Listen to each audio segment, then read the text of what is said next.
It's time to get inside the Giants huddle. Huddle up. On Giants.com. Here we go. And the Giants mobile Get app. them in there. Let's go. Part of the Giants Podcast Network. Welcome to another edition of the Giants Huddle Podcast. My name is John Schmeelk. It's all brought to you by PSEG, energy efficiency for game time and anytime.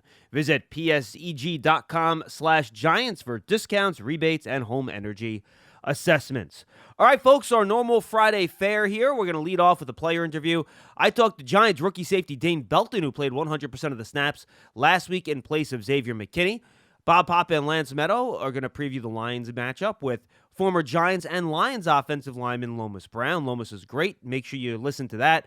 And then we'll close out with Bob Papa, the voice of the Giants, sitting down with the head coach of the Giants, Brian Daboll. So make sure you check all that out and go back to the prior episode on the Giants Huddle podcast feed. Greg Olsen joins us, the lead analyst from Fox. It is the A Crew this week for Giants and Lions at MetLife Stadium. Great talk with Greg Olsen about the Giants.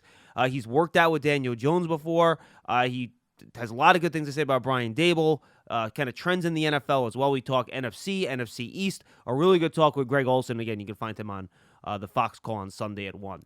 All right, and now we're joined by Giants rookie safety Dane Belton. But Dane, do you feel like a rookie? We're about halfway through this thing. It's almost the full length of a college season, right? Do you still feel like a rookie? Not really. Sometimes if, older guys want me to do this or that, bring food in, that, brings the rookiness back in. But as far as, getting in the groove, I feel like you said, it's been a long season so far. We're only halfway through, and I feel like, I'm in the swing of things. So I wouldn't say I feel like a rookie anymore in that aspect. So we're here. How much different is life in the NFL than maybe you thought it was when you got drafted? Yeah, really, I wouldn't say it's too much different. I feel like I had a good picture of what it was just by talking to people who are in the league. I feel like the biggest thing is the extra time and being able to use that to study and prepare and get your body right has really helped so far. So that's really the biggest difference that I've seen. But as far as what I imagine, I feel like that was what I pictured. And that's how it's different than college, right? College, you got to go to class, you got to do those other stuff. But here, this is all you got, right? Oh yeah, definitely. Like you said, this is what you do. This is your job. So in college you had two things: you had to do football, school, and all that. But here, you got to focus on football. So really, just being able to take all your time that you can and just focus on that is big. Who are some of the guys you did call and lean on when you got drafted to try to prepare you for what the league was going to be like? It was really guys I went to college with and things like that. I would say Geno Stone, safety for the Ravens, and Amani Hooker for sure for the Titans. Just those guys, being at Iowa and just being able to talk to them about their experience and how they transitioned from Iowa was big. Was that fun going up against both those guys this year? Oh, yeah. It was good to see them on the field, especially, a lot of guys I played against were former teammates so far. So, it's always good to see your boys being in the league, being successful, and just doing what they love. Now, once you got here, who kind of took you under their wing a little bit and tried to teach you the ropes and, not just teach you what it's like to be a pro in the NFL, but do what you have to do on the field here for the Giants? I would say it's a collection of people. It starts in the DB room, both safeties, the coaches, Mike, Rome, both of them. And it just, as guys came in, even LC, Jalen, the linebackers, Jalen Smith, just people like that all across the board have really helped me, just transition and get a feel for the league and how to be successful. Julian and Xavier, they're veterans, but they're young veterans. They're still on their rookie contracts, right? But then they bring in Tony Jefferson, who's been in the league forever. Landon Collins, been in the league forever. Were those two vets that have played the position for so long been able to give you even maybe some more insight given everything they've been through? Oh, most definitely. I remember Landon Collins just got there. He met us out there in London, and I remember that game. He was, giving me tips on the field, and just especially, Tony Jefferson for sure. Just being here, being in the system for a while, just being able to pick his brain early, right when he got here, and just try to learn from him was almost like talking to a coach for sure. No, I'm sure it drove you nuts. You had to deal with the clavicle in camp, and you had to come off the field. How did you deal with that emotionally, and then how did you kind of rev yourself back up to stay engaged so when you got healthy, you could kind of hit the ground running a little bit? Yeah, like you said, it really affected me, early on, just not being able to do what I love, especially early on when I felt like I was getting a groove. But really just after it happened, it's like you really can't change it. So it's really about how am I going to go from here. So for me, it was just trying to stay engaged, being in the meetings, still learning as much as I could. So because I knew I was going to be back soon. So when I was back, I'd be ready to go and hit the ground running. So it was really just trying not to focus on the injury, trying to focus on just keep getting better no matter what role I'm in at that point. Are you one of the guys that you need to rep it on the field to learn something, or are you a guy that can absorb it in the classroom and the board can work for you in terms of learning a defense? I would say it's a little bit of both for me. I feel like I do get a good grasp just learning in the classroom, but it definitely helps being able to get on the field. It's a little different, different aspects of the game that change, a certain route or a certain way a team, runs a play. So whenever you can rep it out against, your team and your scheme and just being able to see it in person definitely helps. But I feel like they both are extremely beneficial for, me and learning. The one thing Wing Martindale talks about, he wants to use players to their strengths, right? And we know the role you played at Iowa. You're kind of that, money player in the middle of the field, right, doing a little bit of everything. Did you see how the way he decided to use you did reflect some of the things that you were asked to do in Iowa? Yeah, I definitely see it. Obviously, first and foremost with the blitzing, I blitzed quite a bit in college, and just being able to play in the box here, especially on third down, and being used to blitz and run things like that. So that's probably the biggest. But I'd say one thing that, a lot of people didn't see when I was in college was definitely playing like the deep middle, deep half. And, just being here, I feel like I've definitely shown that, I can do that. And just being able to, for him to be able be confident using me there just all over the field is big for me. And to show him that I can do, a lot of things. You talk about playing the deep half of the field. You got the big interception in the end zone last week, and I think that was covered too, right? And that covered. So take us through the play. What did you read, and how'd you get there in time to make the play? Yeah, they hit a play like similar to that. I want to say the play before, and just I might have been a step late, and just being able to get that rep. Not a lot of times in this league you get to redo a play. So really just going out there, and it was a different coverage, but it was kind of the same principle for me. Just being able to see the release of one, just see the quarterback's progression. We had really good pressure up front, especially with Dex. Seeing it, looking at it on film, it really helped, and just being able to use the range and get over there and make the play was big. So just all that together just made the play happen. And coming out of college, you were one of the top kids in the nation in terms of getting interceptions, getting your hands on the football. You've been the part of 3 takeaways already here. What is it about your approach, the way you play, whether it's mental or physical, that allows you to really have a nose for the ball and help force takeaways? Yeah, I really think it's just about getting to the ball. I feel like especially with fumbles, you always want to be around the ball. That's how, you make things happen. You never know. It's just being able to run to the ball. And then as far as interceptions, it really comes from film study, like what I just talked about earlier, being able to see the play. Not a lot of times you get to see it twice. So being able to, pick up on that information and not let it beat you twice. So just being able to pick up on that mentally and then just, using your abilities physically, trusting in yourself and trusting in the scheme that's going to put you in the right spot.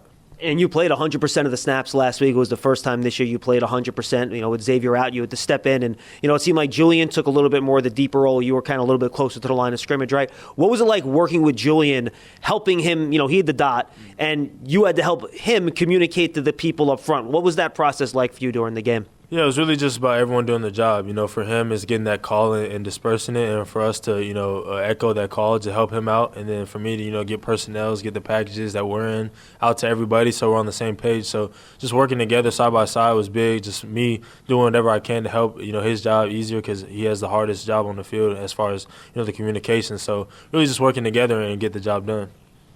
When you looked at the film, we know about the interception. What else did you think about when you watched your performance and things you liked and maybe things that you want to do a little bit better? Yeah, I feel like for me, it's always, every time I look back on a performance, it's never a time where I think I was perfect. I feel like this game definitely reflects that. I feel like I made some good plays, but there's a lot of things I need to clean up, just being a young guy and things I'm going to learn on, especially getting, reps out there, live reps. So, I definitely think there's a lot of things I can improve on that is going to help my game tremendously and is ultimately going to help the team.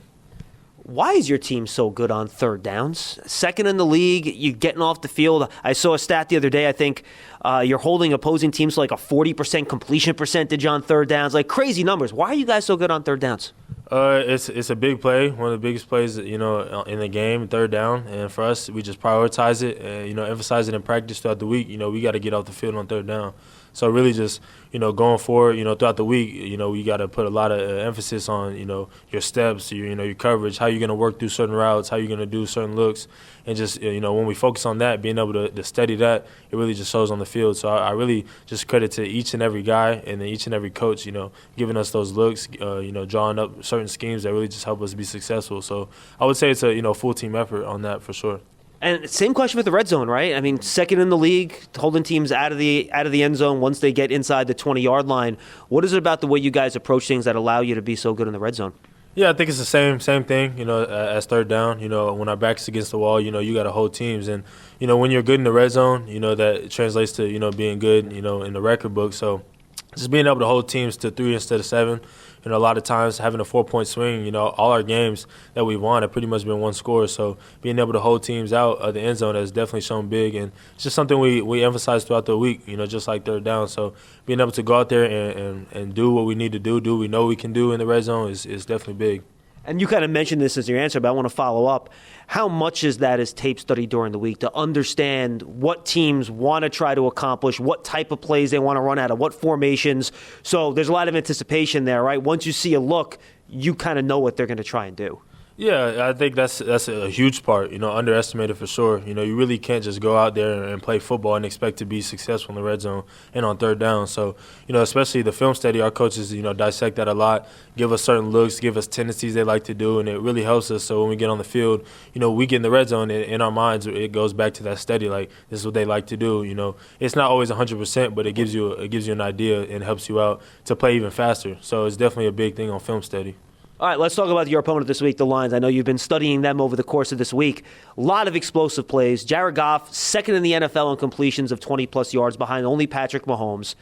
But they don't do it in the traditional way where they're throwing a bunch of balls like 20-plus yards down the field, right? So when you watch them on tape, how does this Lions team manufacture so many of those explosive plays, and how do you guys slow it down? Yeah, they're really good skill players. The positions they have, they're good players that, can win a lot of matchups. You look at the receivers, 14, 11, all those guys, they're really shifty guys, really crafty, good in space, being able to create separation. And I feel like it starts with them. And also the backs, 32, guys like that, they're good in space as well. They run really good routes. So being able to, get the ball in those guys' hands and let them work is really, what we kind of seen. And so that's the challenge we have this week to, try to stop that and limit that and, play our best football. And you watch them, they're going to try to manipulate the linebackers, right? And you, when you're lined up close to the line of scrimmage, a lot of play action. That's what Jared Goff did when he was at the Rams. Play action, boot, play action, try to get crossers behind the front of the guys. So what does you and your group in the middle of the field have to do to stay disciplined, to stop yourselves from getting sucked into that play action and not allow those guys to get in behind you? Yeah, it starts with great eyes. We preach that, day in and day out, just having great eyes, especially on the back end. When you're in the deep safety, you can't get beat deep. So just being able to, know your role. And then, if you're called on to, fill the alley, be sound in that. But, your first role is to defend deep. And, first role might be man coverage. They like to, run screens a little. They like to do a lot of things to get your eyes off balance. So just being able to have great eye discipline will go a long way.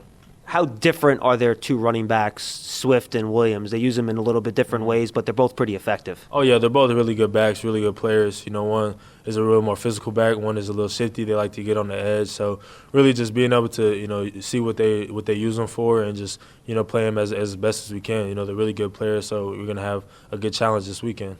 Dane, best of luck against your opponent this week. Thank you. Yes, sir. Thank you. Hey, Giant fans, the Giants' official connected TV streaming app, Giants TV, brings original video content and game highlights on demand and direct to Big Blue fans.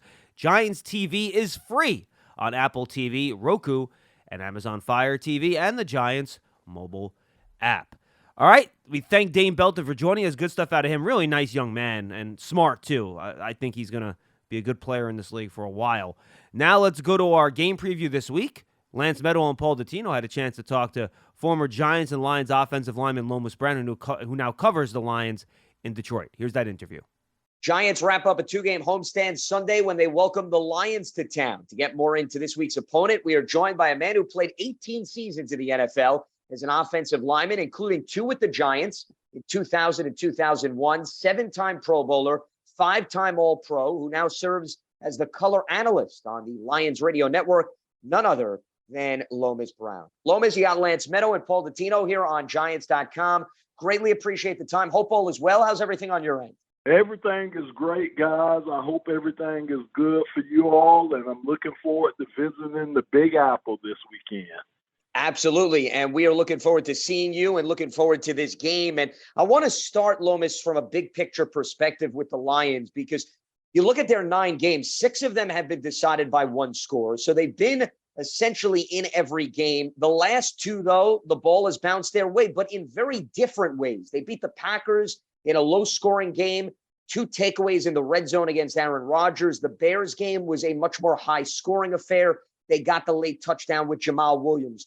What was the difference in these last 2 games that all of a sudden they've been able to close things out effectively? Well, I think it's 2 things. The first thing is the self-inflicted wounds that we have been doing. I mean, they had to cut that out. I mean, penalties, turnovers, mental mistakes. Those were things that were killing the Lions, killing drives, killing momentum in the games. And those were some of the things that kept the offense and the defense from playing at the highest level. They had been a problem all year long, and I think over the last couple of weeks, the Lions have really tried to clean that up, especially with the penalties and the mental errors.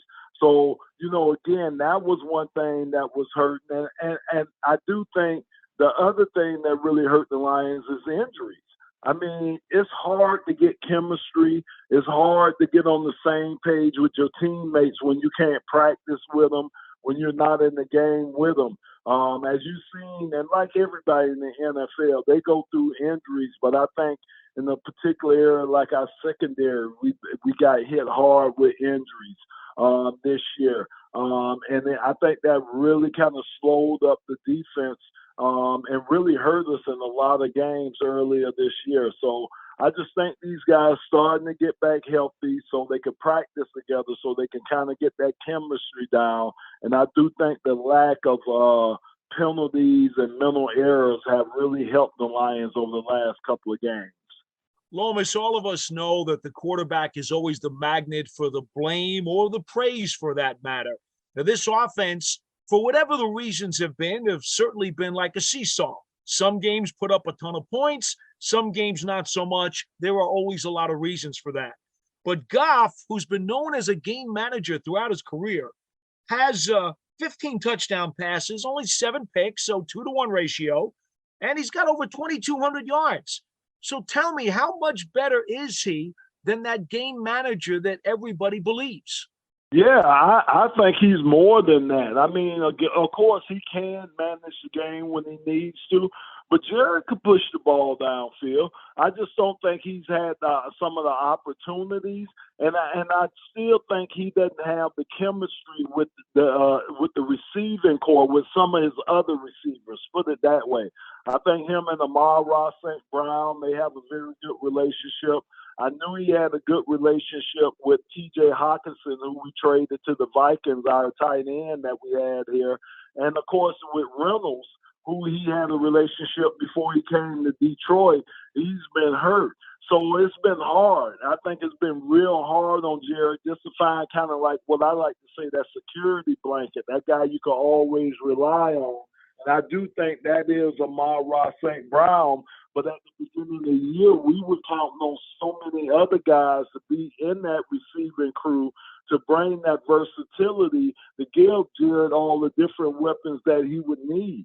But he's a guy that I've seen him. He could push it downfield if he has to. But I do think the run game is what helps him get the ball downfield. We're pretty good at play action pass. Once we start running the ball and have consistency with running the ball, then it kind of opens up the rest of the offense for us, especially when we want to take shots downfield or try to get the explosive plays. So he has the capability. I think we have the weapons when healthy. It's just the opportunities to be able to do it. And Lomas, all of this is contingent on, of course, the play of the offensive line. And last season, Lomas, I thought this Lions offensive line was one of the best in football. The problem was, as you could attest to, guys just couldn't stay healthy on the field, and they didn't have much continuity. This year, it seems, with the exception, of course, a few games here or there, they've had that continuity. I guess, A, how accurate would you say that is, and how much has this group lived up to perhaps the label of this could very well be one of the best units in the NFL right now? Yeah, I think they have lived up, especially because you're right. They came into the season, I think they was rated by PFF as the number 3, number 4 offensive line. I know those guys wanted, from talking to Jonah Jackson, myself, and Taylor Decker, those guys wanted the number 1 ranking. That was coming into the season. They wanted to be considered the number 1 offensive line. They knew that the success of this year would be firmly on their shoulders, and they accepted that responsibility. Those guys want to be great. I just think, like you brought up earlier, with the injuries. Of course, we lost Big Vitae. We lost him at the beginning of the season to back surgery. Jonah Jackson missed like 3 games because of a finger. And we've had to shift guys in, and Frank Ragnow, too, has had some time where he's been injured. So we've had to shift guys in there. And, that's the number 1 position that you have to have chemistry, that you have to be on what I like to say, that be able to have that unspoken language where guys can communicate without having to communicate. So it's been tough, but I do think they've held up their own. They've been doing what they needed to do. They've created running lanes for these running backs. They created time for Jared that he's needed. So, yes, that's a group that we still need to lean heavily upon if we want to continue to put up points and continue to be consistent on offense. Well, let's build off of that for a second, Lomas, because even though the line has had some bumps and bruises along the way, Williams and Swift are both running the ball very well. They're different styles of backs. Could you tell me about what this running game is going to have to do against the Giants to make sure that they remain balanced and take pressure off of Goff? Well, I know the one thing I would do if I'm trying to run the ball against the Giants is I'm running towards their ends, or I'm running at my 5 and 6 holes. I'm not trying to run in my 1 and 2 holes or run towards Dexter, big Dexter in the middle, or big Leonard Williams. I'm not trying to mess with those guys in the inside. Maybe I'll do some wham blocking, or maybe I'll do some misdirection blocking with those guys in the middle, meaning let them use their momentum to take them upfield and maybe run a trap behind them, or like I say, a wham behind them, or some type of delay behind those guys. But I think the best way to attack them is to go after the Thibodeaux or go after the other defensive ends and try to stay on the perimeter of the run game, because I think it's going to be tough sledding trying to run in the interior of that defensive line. I just think that you guys have two of the best defensive linemen, especially Big Dexter Lawrence, man. I mean, the dude is something else. So I think, to me, that's how you attack them. Stay on the perimeters of the Giants, misdirection plays, and if you do want to run the middle, let them guys use their momentum against themselves and run themselves out of play. Yeah, Dex is certainly having a career year. Speaking, Lomas, of the dynamics of the rushing attack, DeAndre Swift has been nursing ankle and shoulder injuries. He's been back for the last 2 games, but the workload is clearly not what you normally have seen in the past, and clearly they can lean on Jamal Williams. But now that this is game 3 back, how much do you think that changes, where maybe they start to give DeAndre Swift more work this weekend against the Giants? See, that's a great question, because I think a lot of it depends on what they want to try to do Thanksgiving. If I look ahead, because you think about it, that game is 4 games after this Giants game. So sure. It's how they want to look at it. If they're going to look at giving him a smaller role against the Giants, maybe Jamal gets a heavier role against the Giants, and you're able to maybe eke out a win that way, and then you could just have DeAndre ready to go full speed for Thanksgiving. I just think it depends on how the Lions internally, how they want to look at using him, because we got 2 games over the next, 5 days, once we play in New York, or 4 days. So I just think that's going to play into their decision a lot more. But I tell you what, we need him, man. We need him. He is such a difference maker to that offense. Whether he's getting the ball or not, he is such a difference maker for us, and he opens up so many more things for us. So, we need him, whether he could give us 10 plays, 50 plays, whatever he can give us, I know we'll take it. But I think a lot of it depends on what you guys see against us. I think that's going to be very upon what they want to try to do for Thanksgiving, too. We got to start with Aiden Hutchinson when we talk about the defense, Lomas. This is a guy who's got 5.5 sacks, 10 quarterback hits, leads NFL rookies in both of those categories.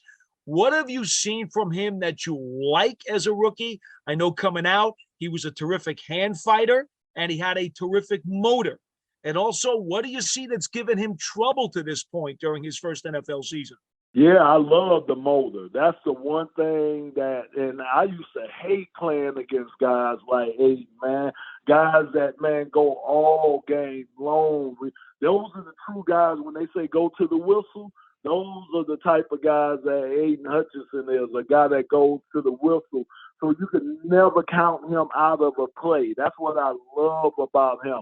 The one thing he has to work on, and I know he's young, and this may be unfair criticism because he is so young, and I know how it is to be a rookie in this league, is he's going to have to develop a counter move.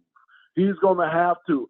I watch when the offensive lineman gets his hands on him, then he doesn't have a counter move. He just kind of swells in place. And that's not going to work with professional offensive linemen. He's going to have to come up with either a rip, a swim, a slap, some type of other counter move. So when the guy does get his hands on you and stops your initial move, you have to have a counter move. And that's the one thing that I know he will work on. I know that's something that he will get. It's just growing pains. It's just, I went through growing pains when I got in the NFL. Everybody does. I don't care who you are. The great Barry Sanders had growing pains. Everybody goes through it as a rookie when you get in the NFL. He's just going through it right now. But I do love the way he hustles, man. I think that overcomes a lot of the deficiencies that he may have simply because of the way he hustles to plays. We're talking with former NFL offensive lineman. You can hear him on the Lions radio network as the color analyst, Lomas Brown. Lomas, you look at the Lions defensive statistics across the board. I don't need to tell you, it's pretty much the bottom of the barrel. They're either dead last or second to last in all of the major categories. However, it's interesting. They just played the Bears, and they had to deal with a very mobile quarterback in Justin Fields and the conventional back in David Montgomery. And the reason I bring that up, they're now going to face a mobile quarterback again in Daniel Jones and Saquon Barkley having a career year coming off injury. How much do you think, regardless of the level of success they had against Chicago, clearly Fields had the big run for a score, but that maybe better prepares them for what they're going to see against the Giants this weekend? Yeah, I even go back to when they faced Jalen Hurts the first game of the season. I think that helped them. Anytime you get any type of experience and you're able to put something back in your memory bank that you could use for later on, it's just going to help you. I think, they've known that mobile quarterbacks have hurt us all year long. You could even go back to Geno Smith, who you wouldn't put in that category, but he hurt us. Tua hurt us when he had to. So I think going up and then, of course, you talk about Justin Fields. So I think when you go up against these guys, you kind of, like I say, you kind of keep restoring your memory bank of what these guys do. What were your breakdowns that caused these guys to have a big game or explosive play against you, and then you try to correct it. I think with us, what gives us problems is, on top of being a mobile quarterback, but when quarterbacks roll out, even just a simple rollout game for us, we don't seem to be very good at being able to either cover the primary route guy, the underneath route guy, or the secondary route guy. We've just been having problems with that all year long. So I'm quite sure New York has looked at that. I'm quite sure we're going to see Daniel Jones rolling out and looking to either throw the ball or use his feet against the Lions. So it's going to be important for those guys to definitely have their disciplined rush lanes, but to be disciplined too, because you got another animal in Saquon Barkley back there that could really hurt you. So it's almost like pick your poison, but the poison that I would pick would be Saquon Barkley. You don't want that poison to get started and to hurt you early in the game. One of the other very big names on this defense is Jeff Okudah, the former number 1 pick. We know about the torn Achilles, cost of virtually all of last season. How has he bounced back, Lomas? Is he starting to look like the guy who they drafted and showing some of the potential that they expected from him as a first-round pick? Yeah, I think as a first-round pick, still away from being the 3rd pick. You know, that's a high draft pick to spend on a defensive back. But he's getting better. He's getting better and better. You can see it each and every game. You can see Jeff step up and take the challenges of being on the number 1 receivers, and just in his body language, you know, just how confident he walks around. Just when he lines up against a guy in press coverage, you know, how he's up on those guys and jamming those guys. You know, so those are different things that we hadn't seen in the past from Jeff, and I attribute all that to his confidence. We all know that the defensive back position, that's one position where you have to have short-term memory, and you got to be a very, very confident person to play that position, and Jeff has that. So he's coming along. We're happy with what he's done. To me, right now, if I had to look at my MVP on the defensive side of the ball for the Lions, he would be my MVP for the Lions on the defensive side of the ball right now. So very happy with the way he's been able to kind of resurrect his career. You look outside of Okudah, Lomas, it's a relatively young secondary. Heck, I would say it's pretty much a very young defense. We were talking about Aiden Hutchinson, Malcolm Rodriguez at linebacker. He was a 6th-round pick. I guess what I'm getting at is, not to say it's an excuse, because you want to see young guys come in and make an immediate impact, but how much are these struggles overall, you think, simply a product of it's a youth movement on defense, and they're just going through the basic growing pains of not having a lot of veterans to lean on? Yeah, I mean, you can contribute a lot of the because I think one of the biggest things with our secondary and with our defense was miscommunication. Whether they getting the right defenses that they're supposed to be in or the right alignments. I think that hurt us early in the season just as much as anything else and helped put up those gaudy numbers on the defensive side of the ball. I think the communication over the last couple of weeks have been better between the units. And, of course, when you got youth and you're trying to teach them as they learn, meaning they're learning on the job, that they're getting on-the-job training, it's going to be tough. You're going to have mistakes. There's going to be mistakes that those guys make. You just hope that you don't make as many mistakes, or you hope that you can limit some of the mistakes that are being made and they don't keep making these mistakes over and over again. And that's youth. That's youth. So I think it's a combination of, those guys being young, but I do think it was a combination of those guys getting their communication down early in the season. I think that was one of the things that kind of held them up and kind of hurt their progress too earlier this year. Lomas, from talking to the Giants, one of the things that they said to me that would concern them as potentially being a tripping point or a turning point in a game like this is the fact that Dan Campbell is so tough and rugged. His players are the same way. He's very aggressive. He's not afraid to take chances. He's very bold and assertive. You knew him as a player. He was a teammate here with the Giants. How has his personality translated? And specifically, how dangerous could the special teams aspect of this game be for the Giants? Yeah, I mean, that's one area that we take a lot of pride in. I think our special teams has been very good all year long, covering and returning. I think we've been good on the kick returns and in our punt games, and I do think we have one of the best punters, or the best punter right now in the league, in Jack Fox. So that's always an area that doesn't get a lot of attention, but that can cause you to win or lose a game in the special teams area.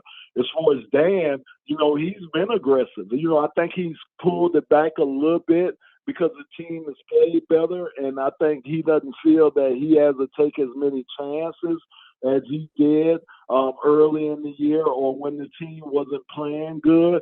But yeah, I think that could be a factor in this game. I thought last week special teams could determine what would happen in our game last week, and I do think the same thing. Anytime you play an opponent that you feel that you're pretty close to, it's going to be the little things that it comes down to. And of course, like I keep saying, special team doesn't get the praise as offense and defense gets, but it's just as or maybe more important in certain game situations and certain games for you. And I do think that it can be important not only for the Lions being aggressive, but stopping the Giants too. Lomas, before we let you go, there are two numbers that jump out to me, and I'm very curious your perspective that I think could be X factors in this game. The Lions are fantastic in the red zone. They're 5th overall in the NFL. They're converting 70% of the time with touchdowns. The Giants, on the flip side, have the number 2 red zone defense.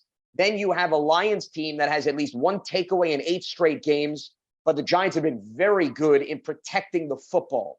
Of those two factors, which one do you think the Lions can lean on that could very well give the Giants something to think about in Sunday's game?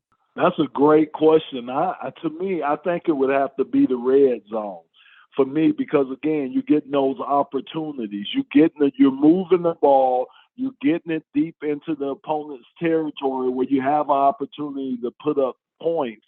And I think that's going to be the most important thing for the Lions on Sunday because, again, we kind of been going as our offense has been going. If our offense starts the game good and able to sustain drives and do some good things early in the game, then it seems to help our defense out.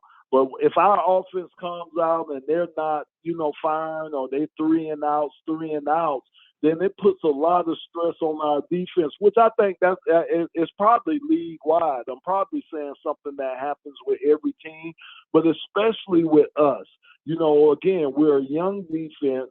We're an optimistic defense where we're trying to get turnovers each and every week, but we're still a young defense. We're still a defense that's not putting up good numbers right now, and we're still a defense when we get towards the third and late in the third quarters and the fourth quarters.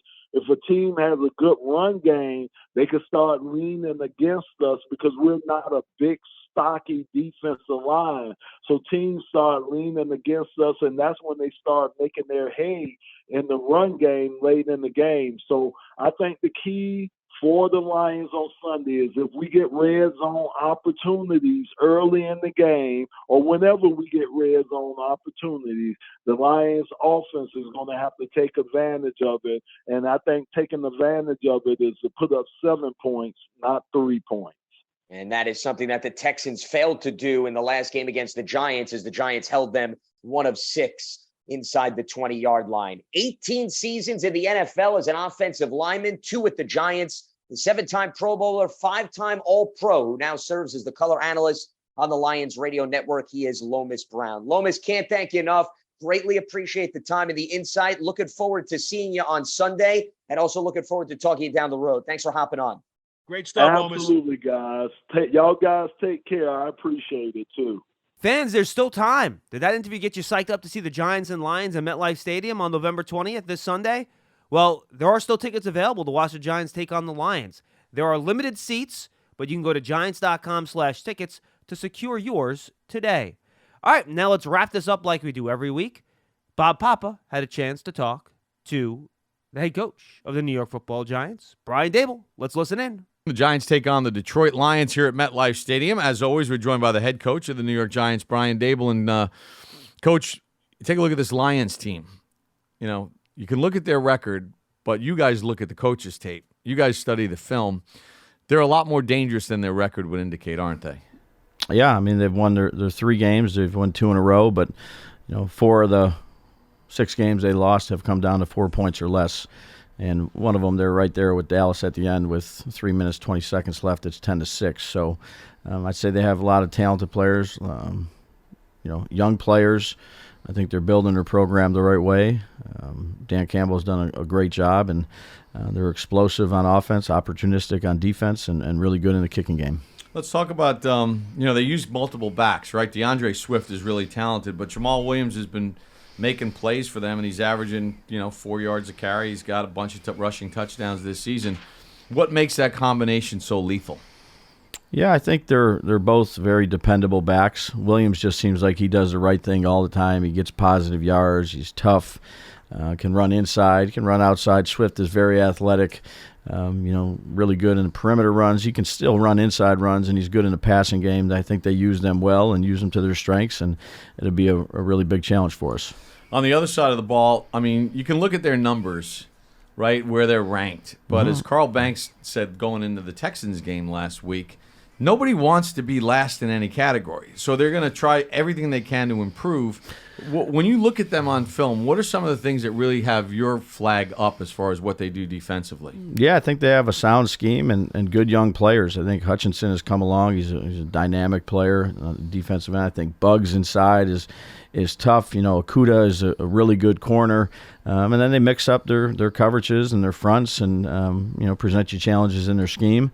This is a good group. One of the things that you guys did really well last week was get off to a fast start. You scored on the opening possession of the game. You got 3 consecutive 3-and-outs defensively.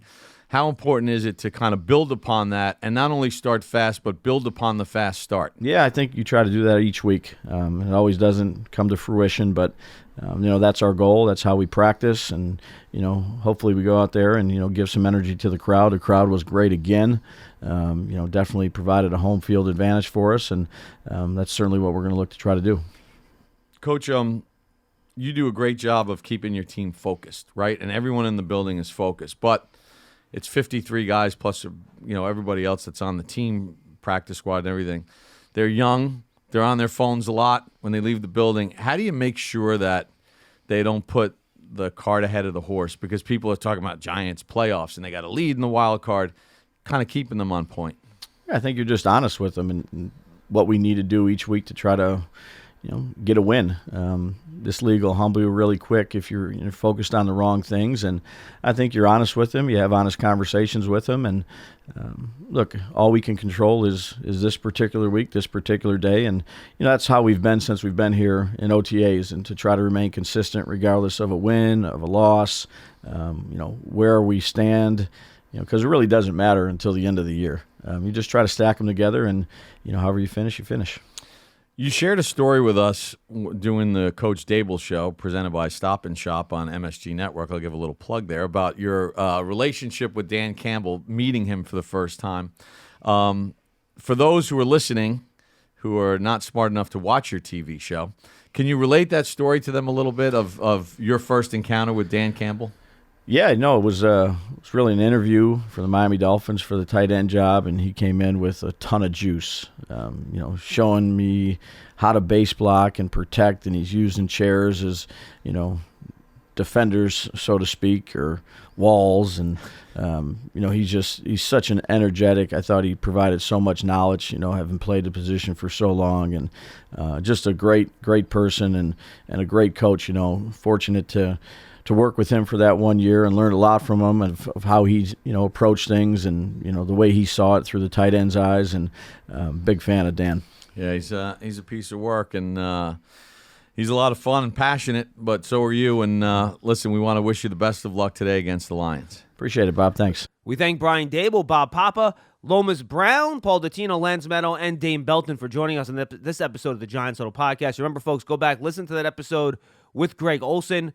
A great conversation, and we talk a lot of good Giants stuff. I think you guys are really enjoying. Jersey guy, too, so we have some fun with that on that episode of the Giants Huddle Podcast. It's the previous one on your Giants Huddle Podcast feed. And remember, too, we're doing these pop-up perspective Giants Huddles every week, talking about a historic game against that opponent. This year, we're doing an interview with a player that played in that game.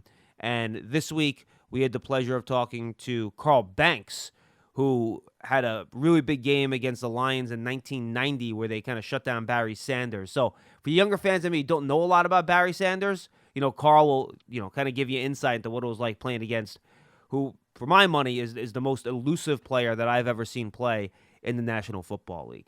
Thanks for being with us on the Giants Huddle podcast. For the guys and our guests, I'm John Schmeelk. We'll see you next time.